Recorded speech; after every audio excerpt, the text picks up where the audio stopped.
Thank you. Thanks for handling that. And Therese is driving slides today, so appreciate that. I will say that today is an interactive session. So if you do have the opportunity to have your cameras on so that your fellow attendees can see your faces for when you get into the breakout rooms, that would be great.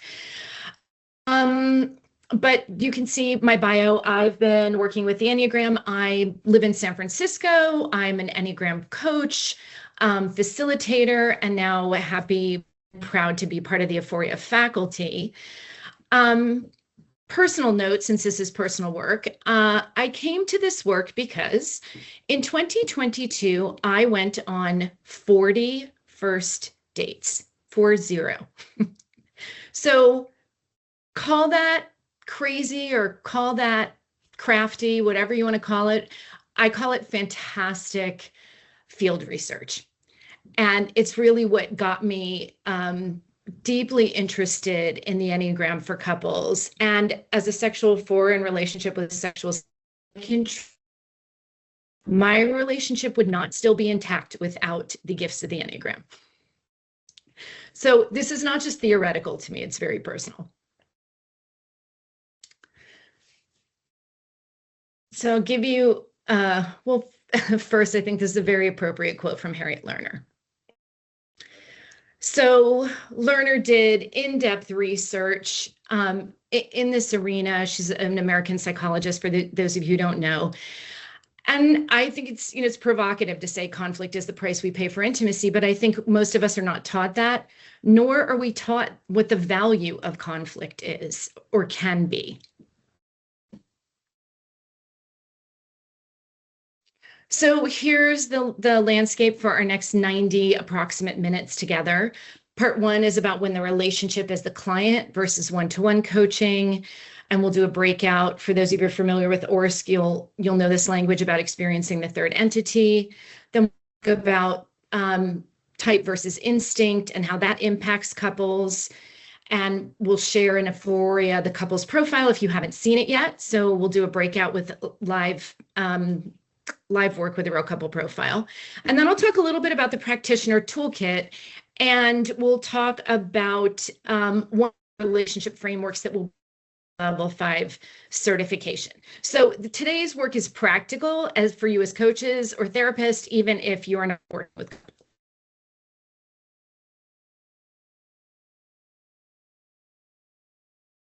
So most of us as coaches, we work one-on-one with clients, and we are very well prepared and well resourced for that. And so we've worked with the Enneagram with individuals, but couples work is, oh, does it, Sab? The sound keeps disappearing. Is that happening for anybody else? You sometimes start, Andrea, but you come back quite quickly. So, all right. Yeah. I don't know what's, don't know what's happening with the internet here, but you can go ahead, Sharice, thanks. So why is couples work categorically different? Okay.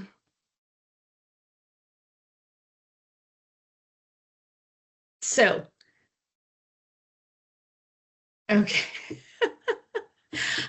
actually, before we dive into this, because it looks like there's one or a couple more people joining maybe, just so I know, because I don't know all of you, as we were distracted with the tech stuff, will you just drop in the chat your name, where you're calling in from? And then what I would love is for you to finish the sentence, relationships are.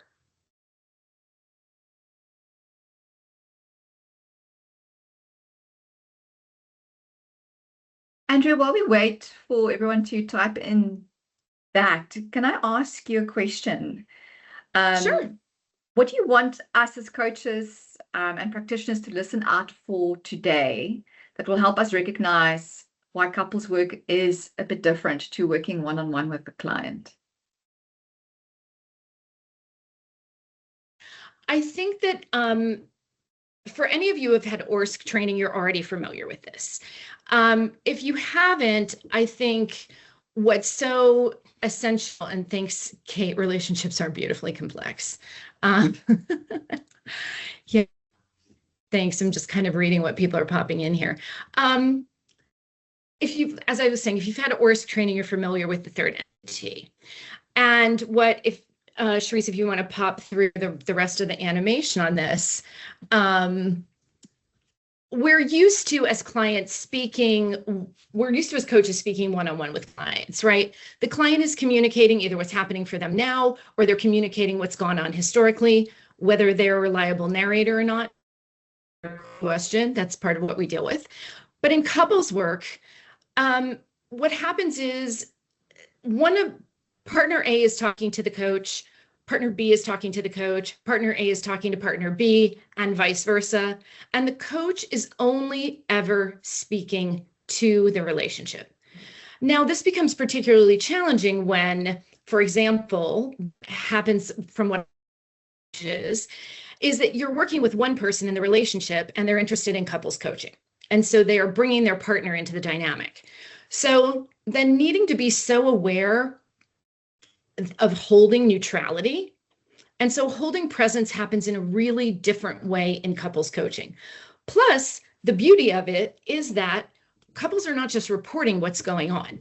Often you are seeing in session play out live the dynamic that is the exact conflict that they're talking about. So there is also some of the tools that we teach in session 1 of the training are how you as a coach ground yourself, how you regulate somatically. We are going to be covering some nonviolent communication, not just to train couples to use that with one another, but that also so we as coaches are looking for what the need is beneath what's being expressed by these couples when they show up. Yeah, challenging. I keep the chat, challenging, rewarding, complex. Yeah, absolutely. And so all of you know what type tells you. Type tells us who someone is. And so we all know all of this, or their core motivation, their fear, defense mechanisms, what their habituated ways are of communicating when in conflict or feeling threatened. But what type doesn't tell you alone is what happens when someone, right? So we can see how different types, both stereotypically and truthfully, can be in conflict. And a lot of this work and what we'll talk about actually in session 2 of the training is the nuances of the Enneagram and deep into the instinctual layer. So type alone maybe can't tell you why this particular couple keeps having that same fight, or who pursues and who withdraws, or how their blind spots, like repressed instinct, cross-activate. So there is a real attending to those finer details, but then also applying those to what the us needs that neither individual does. Am I still coming in and out?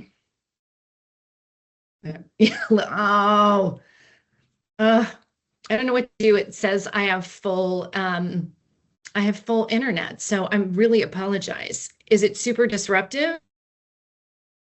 No, okay, I'm going to go with no, but I'm so sorry. So, Andrea, we can hear you. We can hear you, and we do. You come back very quickly, and if we don't hear you, we'll just tell you. So it's fun. Thank you. I appreciate that. All right. And just in case, is there anything else open you might want to close on your? No, that's the thing. I closed everything. I will say the power company is coming tomorrow to replace the power pole out front. So I think that this is part of the reason. So yeah, absolutely. Just let me know if there's any issue where you can't hear. So I think we all know this, right? Everything that irritates us about others can lead to an understanding of ourselves. And often with couples, they are not seeing what perhaps they haven't integrated. That is that sort of like seed that is going against them. So in service of this like real life thing, so this isn't just theoretical, but is also practical, I'll ask you to apply this to your own relationship in breakout. So if you think of an intimate relationship that you're either in or have been in, how would you describe the us as its own entity? And so when I say that, a metaphor might be like the us might be a pineapple. It might be like spiky on the outside, but like sweet and tender on the inside.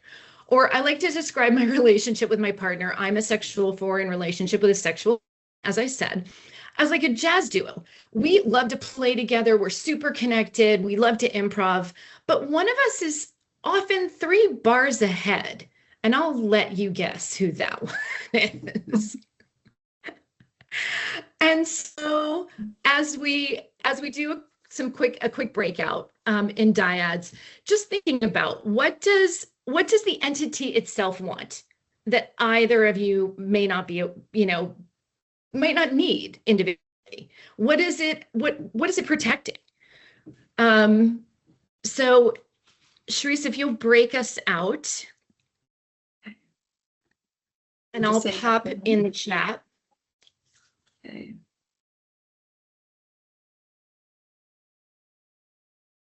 Okay.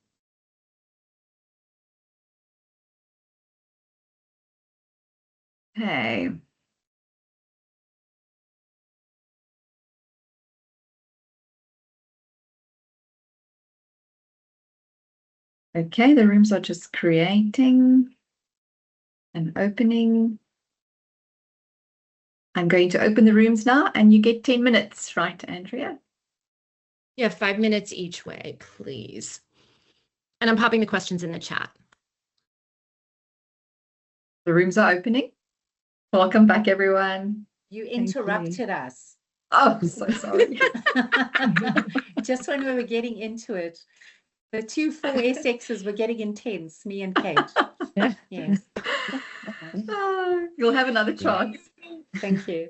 My other 4, Marlene. I'm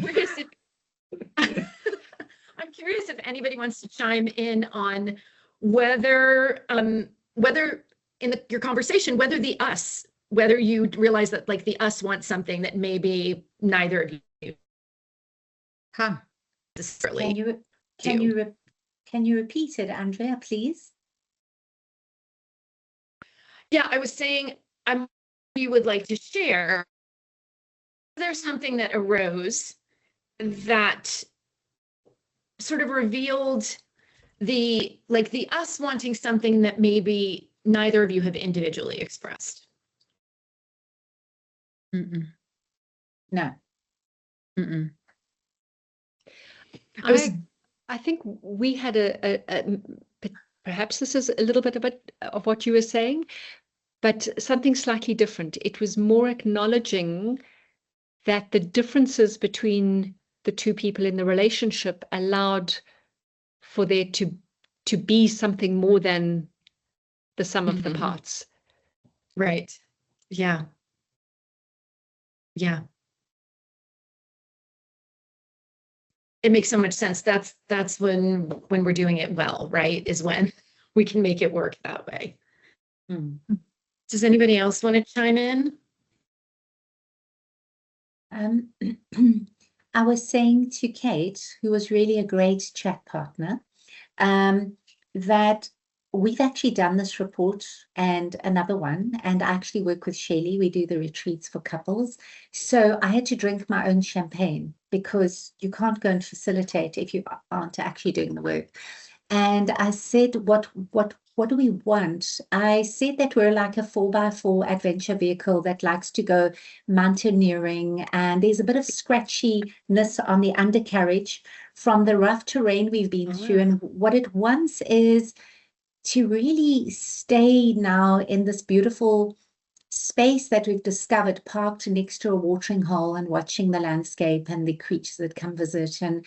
And we're afraid of the little instances that crop up every now and then, particularly under stress, when the little parts of us arrive, the inner parts of us that come from childhood or childhood model of relationships that we project in.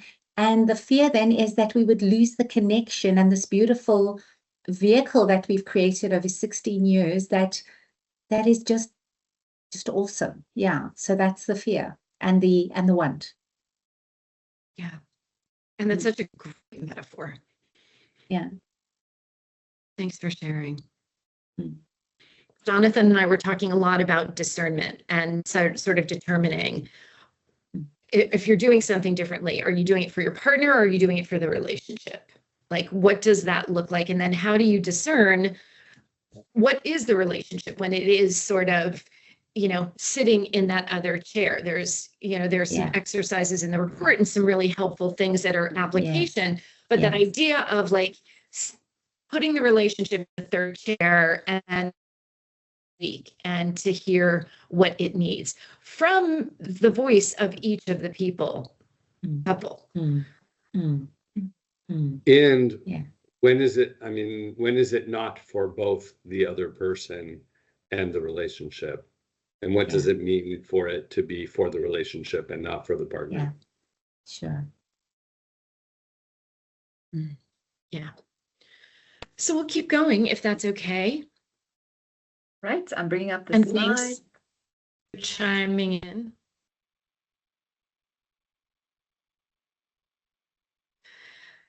Yes. So different dominant instinct, completely different priorities. And I'll just say ahead of time, people who know the Enneagram, as we all know, have various levels of awareness around the instincts. And so it's a big piece of the session 2 content because stacking order changes everything. Some of you may be super familiar with this, some not.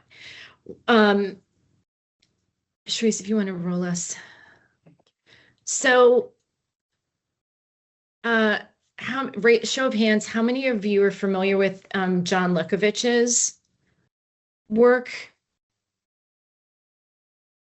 So I encountered him at the International Enneagram Association Conference in Amsterdam 2 years ago, and I really like the language that he is around the book. The Instinctual Drives in the Enneagram is phenomenal. It's a small book with a big impact, but I like his language around this, about the idea of self-pres. We often just hear the word resources. I need resources, but there's a pragmatism to self-pres dominant. There is a need for grounding, to have, if you're not in your space, or even if you are in your space, having the things that ground you there, that create balance.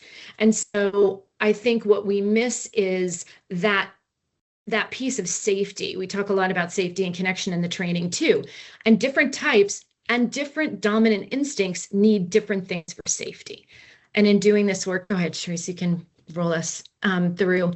In doing this work, we have to understand that the safety piece is what's essential. I mean, it's that way with one-on-one coaching too, right? Psychological safety is essential. And when we know what the factors can be that is making someone feel unsafe from a repressed instinct or dominant instinct perspective, it's really sheds a lot of light on things. I hear a lot of sexual being stereotyped as it's the one-on-one, it's the intensity, it's the partnership, it's the attraction. But something I'd never thought of before that Lukovich speaks to is how that intensity is about amplifying energy. It does not have to be specific to another person. It can also be our own. It can be the amplification of our own creativity, of our own sort of like source energy. And there's the magnetism and the pursuing as well. And then in terms of social, as we all know, that availability, the navigating, but also the signaling, the sensing one's impact on others, and then what intentions are. So what comes up a lot when I'm doing this work in debriefing is, no, you're good, Sharice, thanks. We're toggling me talking and Sharice graciously and patiently doing this. So this is a screenshot from the Real Couples Report. And if you want, because we had trouble loading it, we're having like a few little tech things this morning. If you want to screenshot this for the next breakout, this is from a Real Couple. It's an anonymized report. And I've just taken the brief kind of top line, what the trifix is, what the type is. So Maya is social dominant and self-pres blind. Johan is self-pres dominant and social blind. And so their core drives are completely different, and what they organize their lives around is quite different.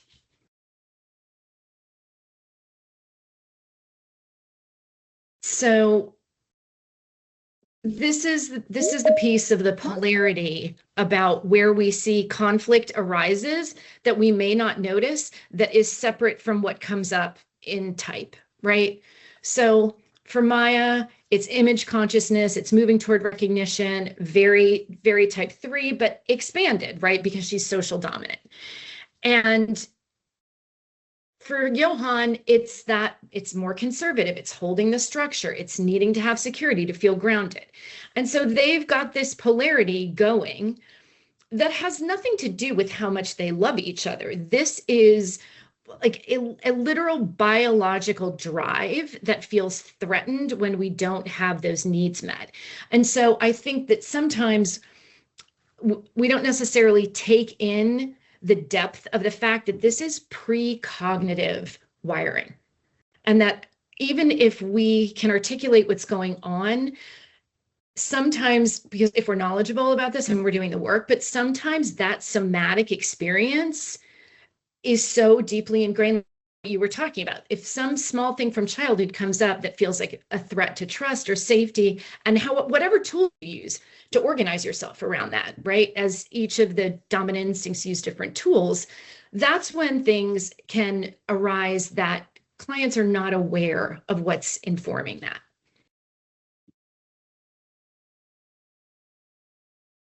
Adrian? Sav? Sorry, could we go back one slide, please? Sure. You said Johan needs security to feel grounded, may experience SX partner. Did you mean Maya as an SO partner? Or yes, if he was you. in okay, great. Yeah, thank you. Thank you for calling that out. What I was thinking about in that moment is that they both, their second instinct is the same, right? Their second instinct is sexual. And so I was thinking about that in my head, and thanks for catching that, to say, this is the place where they can meet, right? If each of them can come closer to their secondary instinct, then sharing that as sexual is helpful to them. Yes, I agree with this. You reminded me of something. I agree with this because I agree with this because my partner and I are in this stacking order where we both have SX as the second. Sorry, mine is SX first. Apologies. But the point where we meet is through our SX, because mine is dominant and my partner's is secondary. So sorry, I confused that a bit, but I understand that there's got to be a place where we can connect. Thank you for that. Right. Thank you. Yeah. Okay. Yeah. And so I think, well, I'll speak to this first and then I'll comment on that further. So when you look at this couple in the case study, we call it when high functioning turns flat, right? They respect one another, they're respected in their community, they both overfunction, but they do it in different ways. They've got 2 kids, they've got their act together, but a lot of times in Esther Perel talks about in Mating and Captivity and other works of hers is that aliveness. So logistics can often be the death of aliveness, because we are so, as so many of us know, we are so bowed down to what our lives and our jobs require of us, that this couple, for instance, also collapses into logistics. And then they avoid emotional contact. And then what happens is that slippery slope down the relationship, becoming less connected, less alive, less vital. And, this couple is in a place where I see a lot of couples, and I've been this couple, where it's dangerous because everything seems fine, right? And then on top of that, if you look at the Gottman research, I'm sure many of you have heard this statistic, it takes 7 years for a relationship, this is the average, that a relationship in difficulty with a couple who are going to come to therapy for them to get there. So you've already had 7 years of this disconnect and maybe even malaise and stagnancy before people are potentially moving forward.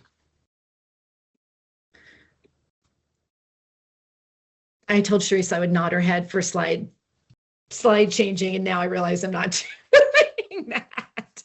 So this is Maya Doe and Jonah Doe. So you can see here, and you can screenshot this as well if it's interesting to you, but you don't necessarily need any of this for the breakout, but just the awareness of who they are and what they are, what their core motivations are, what they prioritize. And then if we go on,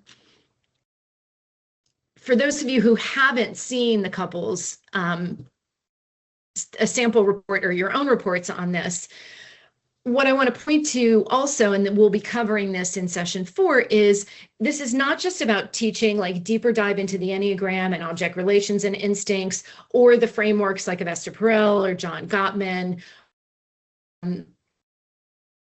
5As, but actual practical applications for taking this into work, either with the couple one-on-one or to send them home with to develop.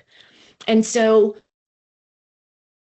important about the report is that it is not just a list of data about what each of these people are. It is always contextualized from a relationship lens. So it is all relational. And then these pieces of building intimacy and other things that are really practical, like section on money, section on parenting, really helps to bring this to life versus this report being just some static thing. And it's to start. I mean, it's always important to start with why the couple's there and what they want and want to get out of it. And it's really important to, and we know this with individual clients as well, right? To point out what the core synergies are, right? We're often so focused on what we need to improve that we miss out on where things are going well or what we're attuned to. And this is especially important in terms of building relational capital as you work with a couple, is pointing to the places where they succeed together. And then, of course, we get to the friction points. The 3's optimism meeting the vigilance of the 6, the conflict avoidance versus confrontation, and that image management. And so one person, and again, this is when it becomes revealed where they're working in polarity, then it becomes much easier to see, oh, this is how you get safety and how it's different from how I get safety. And then it no longer becomes me against you. It becomes identifying the path. Because nobody's wrong and nobody is broken, right? We are not fixing people, as we know from one-to-one and team coaching. We're not fixing people. But when we can show a couple how the polarity has nothing to do with them being against each other, then it's so much easier to find compassion. So we'll give you video. We'll give you an actual video of Johan and Maya having a conversation about logistics, exactly what we were talking about, and what occurs. Can you hear? Can everybody hear? Oh, yay.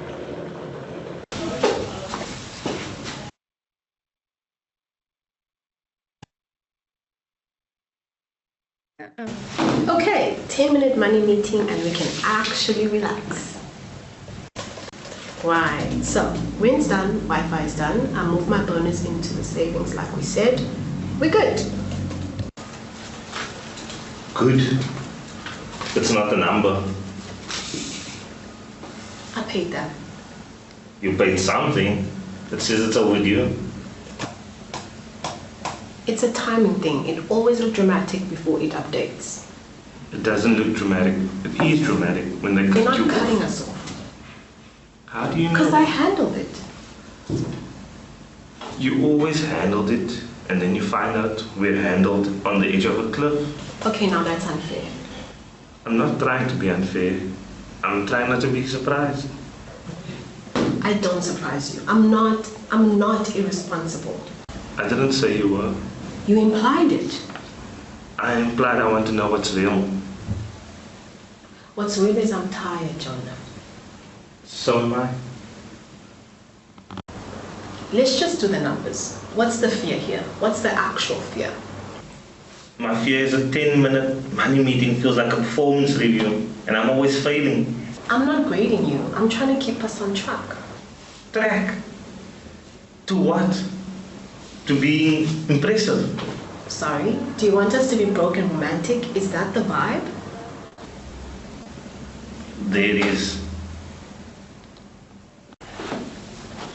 I mean, I can't carry everything and also be sparkly, okay? No, but you can be sparkly with strangers. That's not true. But it is. At your work thing last week, you were alive. And then you came home and then you asked for the receipt for toilet paper. Because we needed it for the refund. It was 8 rand, Maya. Not just about the 8 rand. It's about us not leaking money everywhere just because we can't get it together. We? Yes, we. I'm not doing this alone. Then let's do it. Let's do the full list. Food, petrol, medical aid, emergencies, your clothes. What happens when your contract ends? What happens if the car breaks? What happens Stop. if your mom needs money again or if the interest rates jump? Stop, Jonah. You're being dramatic. I'm planning. You're spiraling. And you pretending, you always pretend it's fine. At least I'm doing something instead of interrogating every breath we take. So I'm an interrogator now. You said it, not me. This is what you do. You turn me into the problem so you don't have to feel whatever you don't want to feel. Do you know what I don't want to feel? I don't want to feel like I'm failing us. Like, if I don't keep the lights on and the future afloat, you'll look at me and realize I'm not worth it. I don't look at you like that. You do when you ask me how do you know, like I'm lying. I ask because when I don't, I'm the idiot who didn't see it coming. Okay, can we, just for tonight, be on the same side of the screen?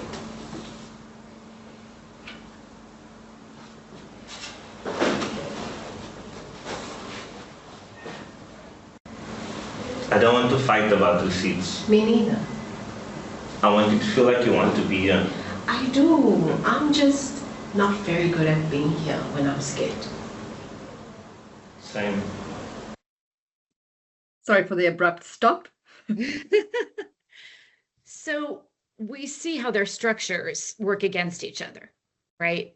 And how this, Jonathan, and how this is a pattern. And so when we can to the pattern, then again, we're taking that like persistent kind of happiness where they're meeting out of the equation.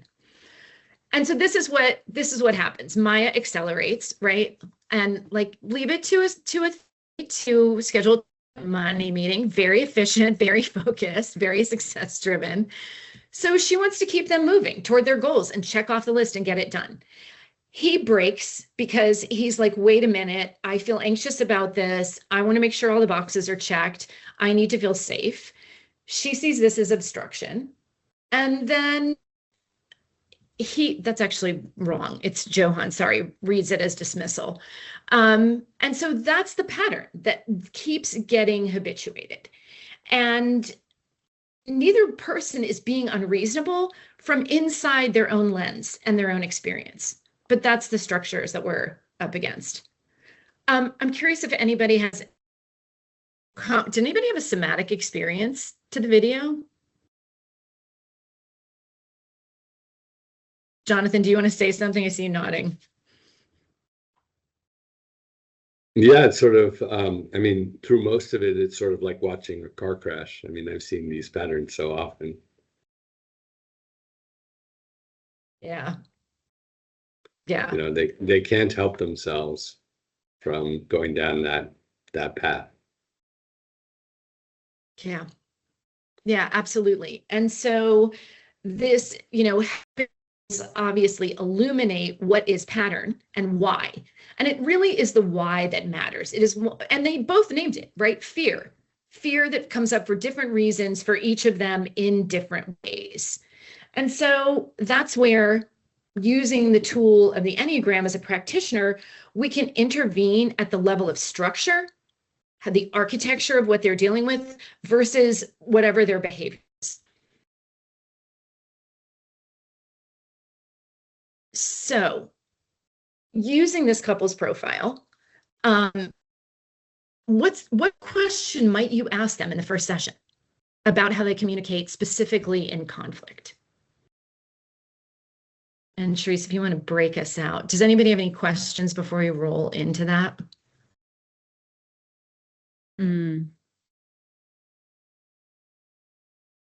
Welcome back, everyone. Sorry for the rude pulling back. I know there's like one word that stays in the ethers, and It's impossible not to be in mid-sentence.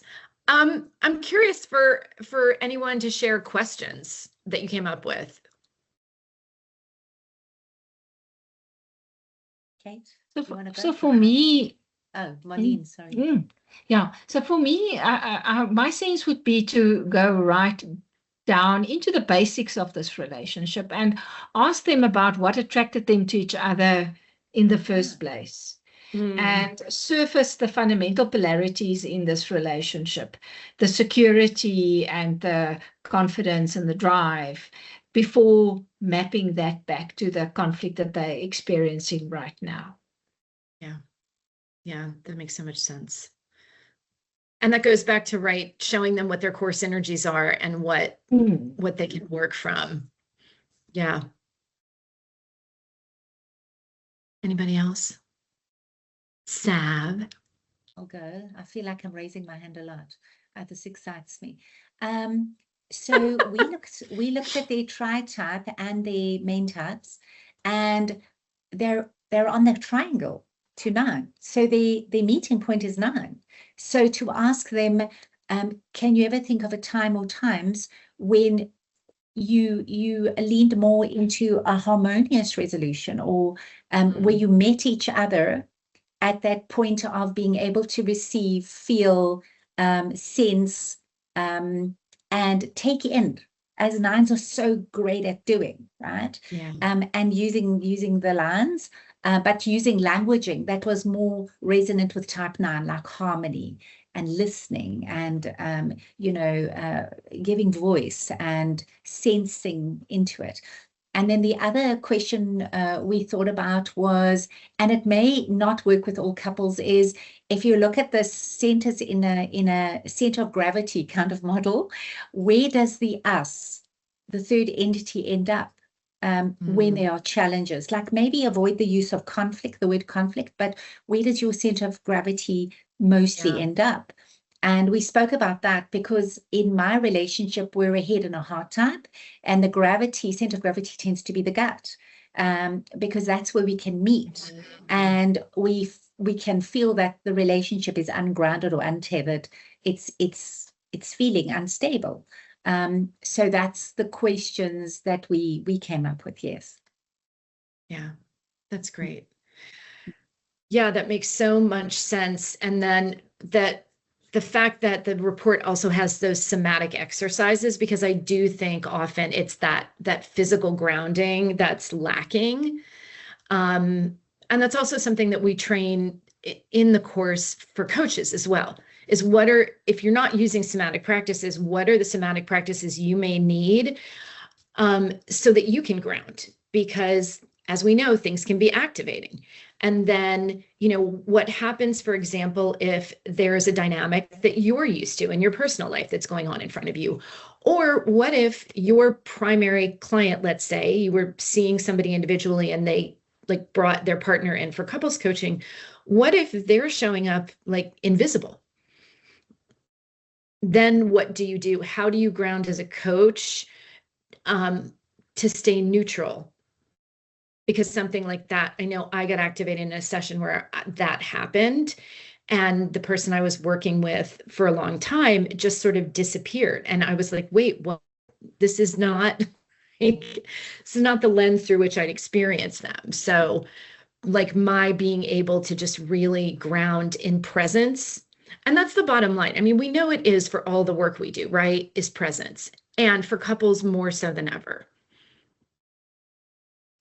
Can I say that I fully agree with the grounding thing? And we had in our couples reports, there were a lot of exercises and we were like, ugh, that's not us. We would never do that. But then there was one that was really magic, where we could put our hands next to on each other, and like our eyes meet And it just brought us both to tears and it moved us.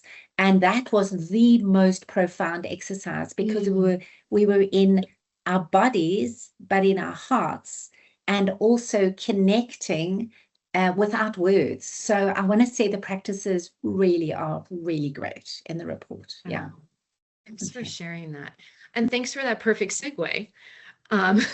As we go from, you know, we've seen what's, if Sharice, if you want to, so we've seen what's here and what's happening, right? And what's operating with this couple under the surface. So part of what's really important to then deal with, and this is a lot of what we talk about in session 3, is the practitioner toolkit. And I just pulled one for today, Gottman's 4 Horsemen, because a lot of us are familiar with that. Is that, okay, we see the pattern N. How is our pattern of behavior impacting our communication and then further exacerbating what's happening? So what I love about the 4 Horsemen is they give us this great language through which to understand what's happening when like things escalate and communication breaks down. Now, every type has a default horseman. So there are, is everyone familiar with 4 Horsemen before I make assumptions? Yeah, of course. So what we don't often do is look at the horsemen through the lens of the Enneagram. So I'm wondering for each of you, like, just to share if what you feel like is your go-to horseman in defense, if you just want to come off mute and share instead of just dropping in the chat.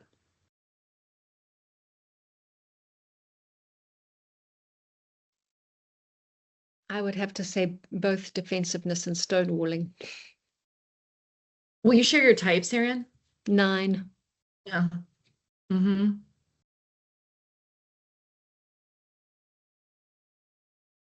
As a 5, Anybody else? I'll jump Yeah, in. go ahead.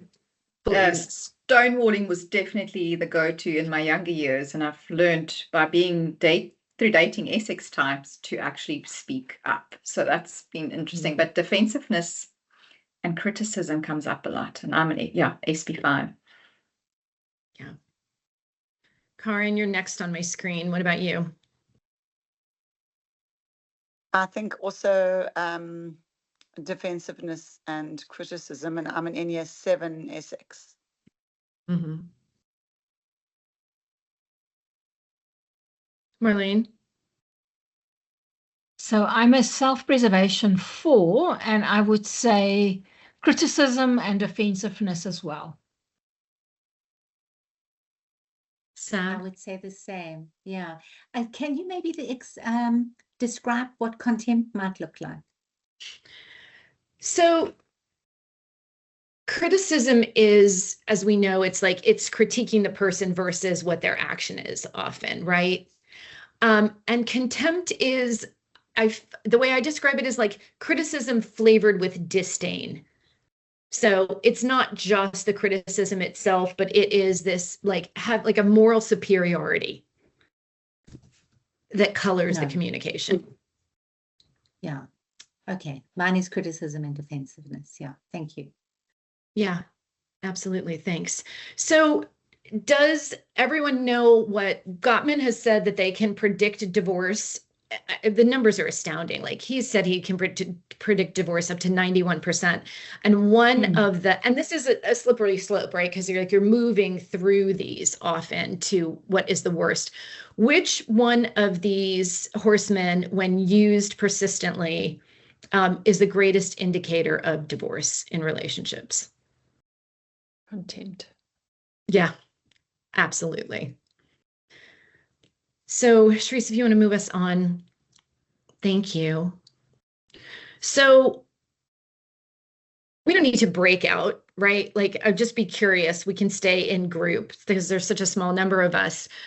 Looking at Maya as the social 3 and Johan as the self-pres 6, if everybody wants to come off mute and contribute, like what horseman do you think each of them reaches for and what triggers it?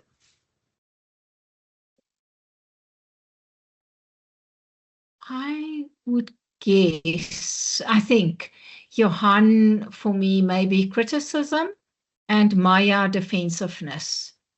And there may be a little bit of contempt when Johan talks about her, I can't remember his words, but the manipulation, the trying to look good. I think that was starting to move to contempt. Yeah. Anybody else have additional thoughts? Yeah, I would say they were trading in criticism and defensiveness. I think that if it had escalated, it could get to contempt, even from Maya. If she really, got to her limit, as a type 3, and with Johan's 8, I think he could go there. I think he could go there to the contempt as well. Yeah. But I think it's more criticism and defensiveness at the moment. Yeah. Sharice, do you want to forward us to the next? So these are tendencies, right? These are not like set in stone in terms of the types of expression. But you can imagine, as you're always saying, like criticism as a 3 and also as a 6, right? No question. But then, for ones, because when they're like in an unhealthy place, that moral superiority and correctness is what brings them to criticism. 4s can end up defensive. I think both of you mentioned, because they're justifying, their feelings and where they stand on things.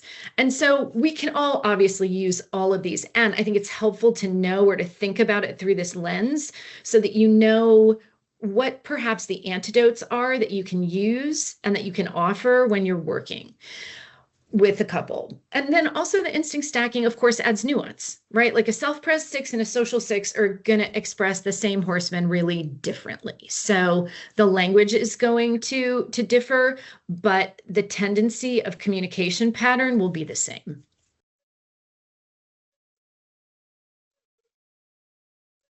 So this is the level 5 toolkit. So we talked about it, and Sharice showed quickly at the beginning. The first session is really about the grounding, the practices for coaches, awareness of when to refer to therapy, what to look for. The second is deep dive in the Enneagram, object relations, instincts, and more. The third are these frameworks. So this is not just conceptual learning. We're teaching elements of these frameworks in order to bring this into practice with couples. So I think I mentioned all of these, maybe not Imago. So Imago dialogue from Harville Hendricks, Esther Perel's work, the Gottmans, attachment theory from Sue Johnson so that we can understand people's relational wiring, and then NVC for needs-based language. And I've studied NVC for a long time, and I still have to remember that when I'm upset and frustrated about something, I'm often not even in touch with my own awareness of what the need is that's underlying my expression. And so I think I mentioned we teach that in session 1 so that we can use that for ourselves as well as for clients. Does anybody have any questions on any of that? Nope. Fantastic. So then the report itself. Has everyone seen the report, I'm assuming? Yeah, no, Marlene, you haven't? Yeah, so this is just I think I've covered all of this, right? The side-by-side type and instinct stack, how the dominant instinct shapes the bids for connection. In the language of Gottman, those bids for connection, how do we help couples like amplify awareness of those, the cross-activation patterns.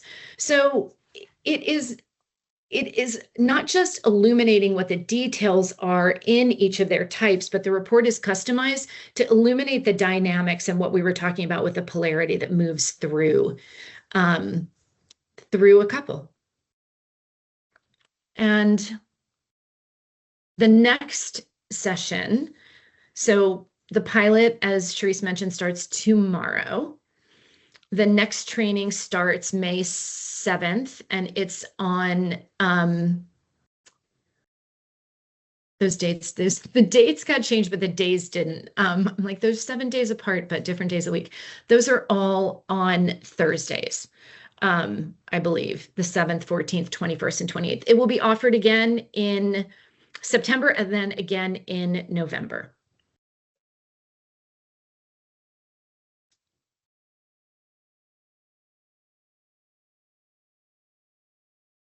And that was not me freezing. That was me thinking about Esther Perel and how I assume that everybody thinks this way, right? But we are people who are practitioners. So I think, of course, we think this way. But I think that often people don't realize how much they are compromising the quality of their lives when they're not intentionally working on their relationships. And that's everything. Charisse, is there anything you wanted to add from a logistics standpoint? Yeah, thanks, Andrea. Thanks for this insight. It's really useful. And I also get very excited about working with couples. So thank you for sharing. Yeah, you can still sign up for the training if you haven't, for tomorrow. And then Andrea has been sending emails to everybody just to say what the link is. It's on Zoom. So we've already said there is a little bit of a discomfort with Teams. So the training is happening on Zoom. If anybody has experienced issues, Karen, I know you have.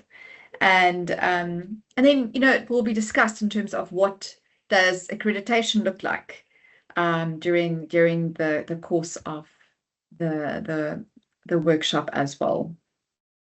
Yeah, if anybody else got some questions or reflections that they want to share. Can I ask, what does accreditation look like? So accreditation looks like, so there's in-between homework that's practical, right? So accreditation homework looks like taking recording a couple's debrief, taking the verbatim, and then going through and analyzing, applying the learnings from the course. So it's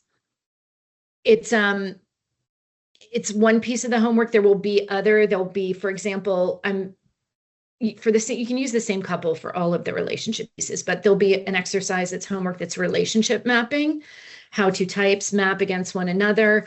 And then the IEA accreditation it's the verbatim. Go ahead, Sav. When you say verbatim, what does that mean? Sorry. Oh, I'm sorry. I should have been more explicit. So it's actually taking the transcript. The report. The transcript of the recording of the call that you're having in the debrief. Okay. I'm with you. And then not the transcript, obviously, but picking out key points in the debrief to expound on and to point to things, whether they're related to instinct or type or stacking or repressed instinct, and then incorporating what you're seeing with them and what tools are possible to use.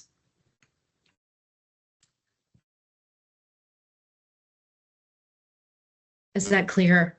It is clear. So I think the question I'm sitting with is, and I guess you'll cover this in the training, is you also would cover to what depth you go into the Enneagram with each person. Because is it couples or is it Enneagram, right? Like, I guess Right. There's a weighting on both. And there's the 5 models that you use. Yes. Right.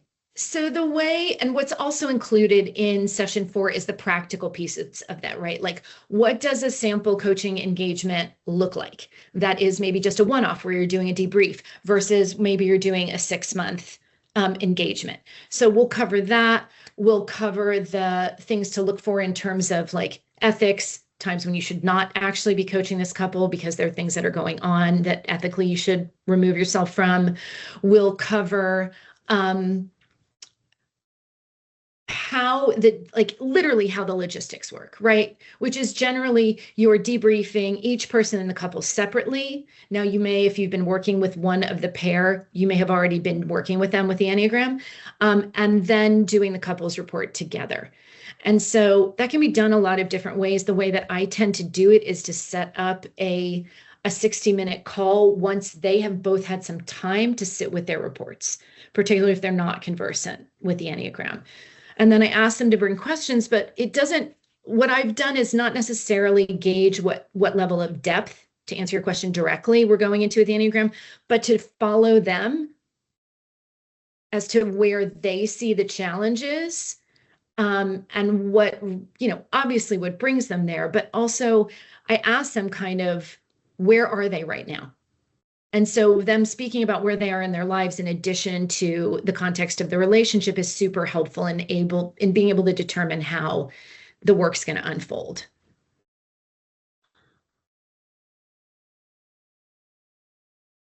And it's really surprising sometimes. I was working with a sexual 8. I'll just add this right before we wrap up, because I think it's interesting. I was working with a sexual 8 who I'd been working with for about 3 or 4 months. She wanted to do a debrief, just a one-off session with her husband. He's a social 9. I got on the debrief call with him solo, and the first thing he started talking about was their sex life or lack thereof, and his frustration and her withdrawal. And we got into session, and I found myself making an assumption about that as a topic, and then had to self-manage around okay, we're going to see what emerges. And what emerged was really an unveiling of her having held her grief from her father's death 2 years before as just total armor. So we know how 8s can armor around vulnerability. And so the biggest challenge for the two of them was her armor coming from grief. And I think I'm just confessing, right? I think I had an agenda going in, not an agenda, but I had a thought in my head of where this was going to go. And it never went to that, because the armoring explained everything. So I don't want to say that it's fun. I don't mean to diminish it, but it has been such an unbelievably fascinating and generative, fulfilling experience to do this work, because I did not have a couples practice before. So even if you're doing it informally as one-offs, it's a really powerful tool.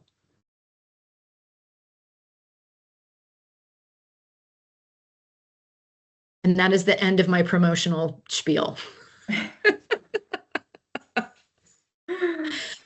Oh, this has been great. Thank you all so much for being here. I really appreciate your time and your attention and participation. It was Thanks great, so much. Andrea. Thank you. Your presentation was really good. The breakouts were really great.